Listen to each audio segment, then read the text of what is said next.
We continue our third season on oil and gas with an interview at the highest levels of government. As you know, last week we took a look at season 2. We had a look back, get a sense of who we had spoken to, all the different perspectives. Many issues came up, issues of transparency, issues of public participation, accountability. And there is no question that as we prepare for first oil, there are quite a few challenges. Our guest tonight is the Vice President of the Republic of Ghana. We have an excellent opportunity to, if you like, hear from the highest levels and get a sense of the direction in which government is taking oil and gas. Your Excellency, John Mahama, thank you for coming. Thank you. John, I talked about oil and gas, but I will begin, given that I have a moment with you, to look at some of the broader issues before we look specifically at the issue of oil and gas. This administration that you're a vice president of has been in office for slightly under 2 years, I believe. 1.5. 1.5 years. And it is clear that there are a variety of challenges. People speak up quite a bit. There's always the famous thing about how the man on the street is not impacted by economic policy. Tell me, in your view, how you think the government is faring so far? Well, I think that in the short period that this government has been in power, considering the challenges that it faced when it took over, it has done remarkably well. I guess that we have a bit of a problem in telling our story, but if you look in the way of economic management, if you look at the agricultural sector, if you look even in the area of provision of infrastructure in the road sector, some significant work is being done. And so looking at it in the perspective of the adversity that we came into, I think that we've done very well. You're aware that there's been the global crisis that has affected even developed countries. It's not an excuse. Well, even economies of developed countries have not remained unaffected. I just came from the UK, and they've passed one of the severest budgets that they've had in order to rein in expenditure and cut their deficits. You suggest there's a link between that and here. That's what you There's know. definitely a link. Are you sure? Is it significant? I mean, we're on the periphery of the world economy. What is the percentage of trade and so on? I mean, does that really impact us? Of course, that makes it even worse for us because we amount to just a small percentage of global trade. And so if you control trade, I mean, you have access to income. And so it makes it even worse when you are affected by this kind of recession. The fact that we didn't see financial institutions collapsing and so on and so forth does not mean that there was no effect on us. Access to credit became a problem and so on and so on. You could tell from the things that were happening in respect of the economic indicators. We had made arrears and commitments far in excess of our revenues to be able to pay. And so today we have contractors who have been sitting for the last 2 years or more who have not been paid for jobs and services that were done. Is it getting better? It's getting better. Would you say the global environment is more conducive? It's getting better. Okay. Let's talk a bit more now, Mr. Mahama, about oil and gas. Okay. And you have already mentioned transparency, public participation, accountability. We have spent, this is maybe the 30th or interview we are doing in looking at oil and gas over the last 9 months. There is no question that there are areas of progress, but without doubt, that is one of the areas where I think we run a risk of transparency. Does government truly understand the risk the country runs with an industry like this if it is not transparent? I feel confident. You know, what has happened is... There is no transparency. There is transparency. I mean, let me give you an example. I didn't mean to interrupt you, sir. But let's just talk about petroleum agreements. You can't, we don't know where they are. You're not allowed to see them.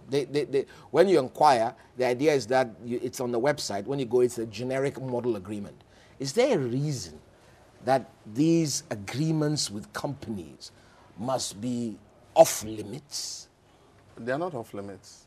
So why do we not have access to, for example, there's a dispute with Cosmos Energy, this person says that person says that. If there was an agreement, you and I would not be in dispute. Yeah, you can have the agreement. There's an exploration agreement between government and the partners like Cosmos and others. And we can have access to that. If you go to Parliament, you get them. These agreements are approved by Parliament.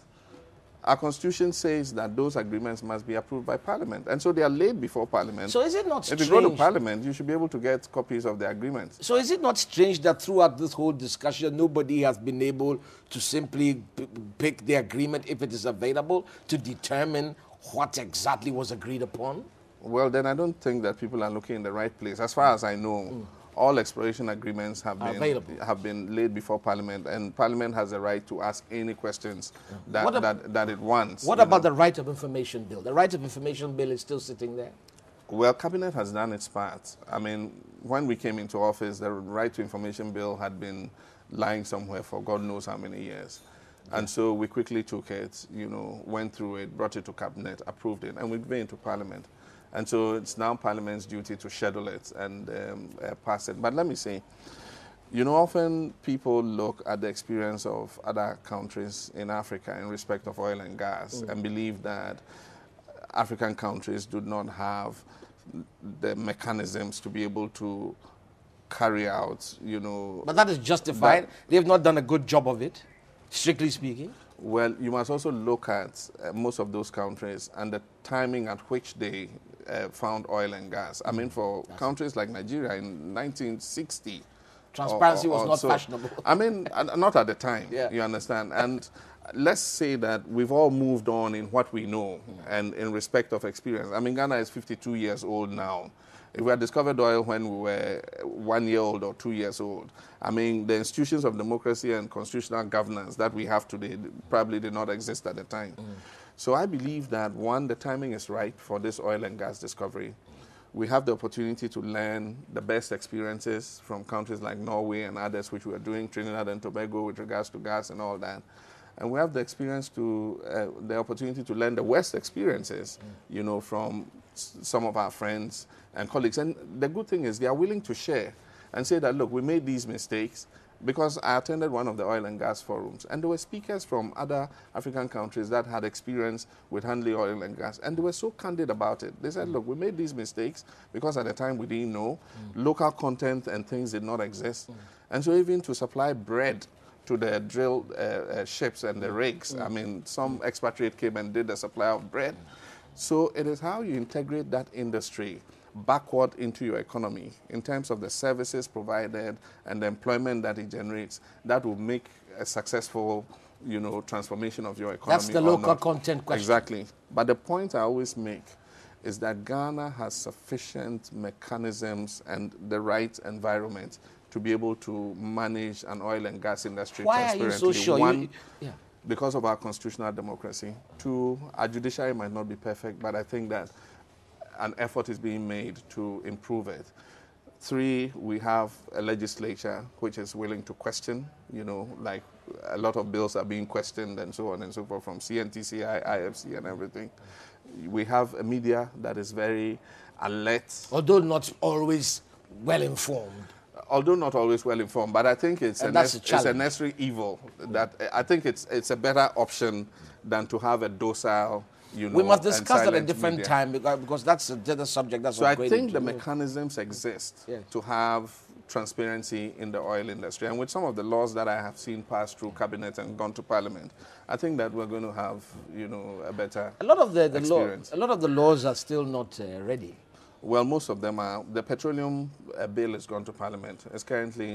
It's been gazetted and it's moving on to Parliament. Before Parliament rises, two key bills would have been dealt with. That's the petroleum bill and then the oil revenue management bill, Now, I think that these are the two key legislations that we need almost immediately. Before we begin producing. We also need a local content bill, but that would also come.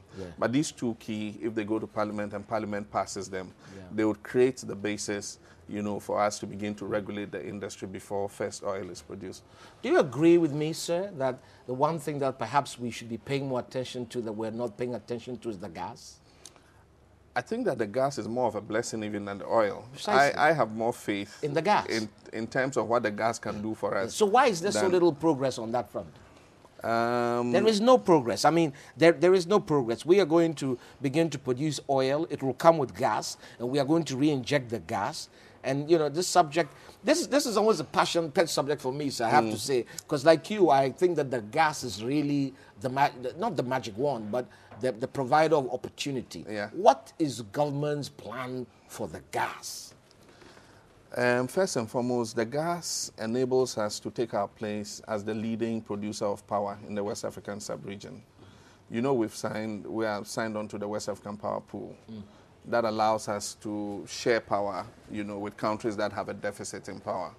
Ghana used to be a leading exporter of power to Togo, Benin, and so on and so forth, when our almighty Akosombo, you know, was the main generator of energy. Unfortunately, we lost it because we didn't put in enough capacity over the years while our demand was growing. We thought that Akosombo was going to last us for God knows how long. And we found ourselves, you know, caught out. But governments have learned since then. The previous NDC government put in a lot of investment in the Aboise thermal plants and all that. The previous government came and worked on the various thermal plants in the Tema area. So we have increased capacities considerably. There are a lot of independent power producers coming with offers to build thermal plants. Now, all these thermal plants, you know, would be more efficient and have a lower cost of production if they are run on gas than if they are run on light crude oil. Right. And so we have the West African gas pipeline. Unfortunately, there isn't sufficient gas coming through it. What we 20 years late. What we have now is free flow gas, which is not sufficient to feed. We have agreements with Nigeria, actually, that in July, compressed gas would come through. Unfortunately, we are told that there's a delay, some technical issues and all that. But we have our own gas potential. And I think that from some of the exploration... Only potential, still just potential. Yeah, still...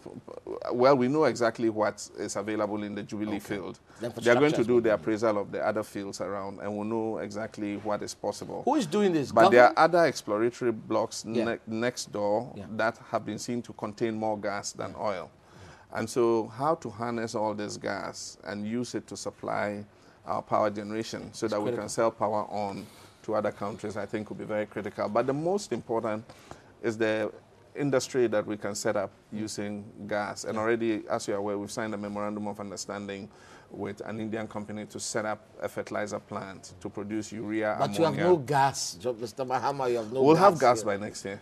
So that's when it'll, hopefully all of this will begin to take Yeah, some technical agreements are being signed that would tap the gas from deep water to shallow, and then we'll take it from there and bring it onshore, and then we'll set up a processing plant, you know, and then build pipelines to Aboise and to Efaso. The Ghana government will fund this sort of thing? There's money available. To build the infrastructure for gas? No, there's a lineup of financiers waiting to give money for so this, who will we project. partner? I mean, why is that so difficult? I mean, I'm quite curious. I mean, you take me back to the... A partnership is being formed as I speak.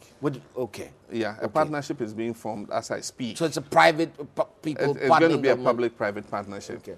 Yeah, and then that company is going to raise the financing. And indeed, there are financiers lined up. I spoke to, I don't need to mention names, but I've met at least 2 groups that are willing to give the money to finance the Chinese, perhaps? gas.